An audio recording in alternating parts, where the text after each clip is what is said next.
നടിയെ ആക്രമിച്ച കേസിലെ വിചാരണ കോടതി ഉത്തരവ് ചോർന്നതായി ആരോപിച്ച് ഊമക്കത്ത്.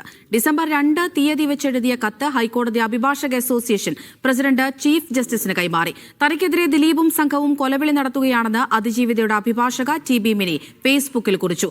അതിജീവിതയ്ക്ക് പിന്തുണയുമായി തിരുവനന്തപുരം മാനവീയം വീഥിയിൽ ഇന്ന് കൂട്ടായ്മ നടക്കും. ഇന്ത്യൻ പൌരൻ എന്ന പേരിൽ തയ്യാറാക്കിയ കത്തിലാണ് നടിയെ ആക്രമിച്ച കേസിലെ വിധി ചോർന്നതായി ആരോപിക്കുന്നത്. വിചാരണ കോടതി ജഡ്ജിയെയും ഹൈക്കോടതിയിലെ 3 ജഡ്ജിമാരെയും പരാമർശിച്ചിട്ടുള്ള കത്ത് അഭിഭാഷക അസോസിയേഷൻ പ്രസിഡന്റ് യശ്വന്ത് ഷേണായിക്കാണ് ലഭിച്ചത്. ഈ കത്തിന്റെ പകർപ്പ് സഹിതം യശ്വന്ത് ഷേണായി ചീഫ് ജസ്റ്റിസിന് കൈമാറി.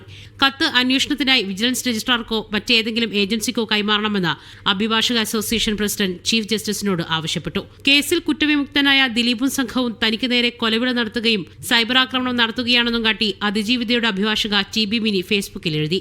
ഞാനൊരു എത്രയോ വർഷങ്ങളായിട്ട് ഈ സമൂഹത്തിൽ ജീവിക്കുന്ന ഒരാളാണ്.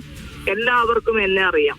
ഈ പെൺകുട്ടിയുടെ പിന്നിൽ അതിശക്തമായി ഉറച്ചു നിൽക്കുന്ന ഒരു വ്യക്തി ഞാൻ തന്നെയാണെന്ന് മനസ്സിലാക്കിയത് കൊണ്ട് എനിക്കെതിരെ ആക്രമണം നടത്തിക്കൊണ്ടിരിക്കും. അതിജീവിതയ്ക്ക് ഐക്യദാർഢ്യവുമായി തിരുവനന്തപുരം മാനവീയം വീഥിയിൽ ഇന്ന് കൂട്ടായ്മ സംഘടിപ്പിക്കും. അവൾക്കൊപ്പം എന്ന തലക്കെട്ടിൽ വൈകുന്നേരം 5 മണിക്കാണ് പരിപാടി.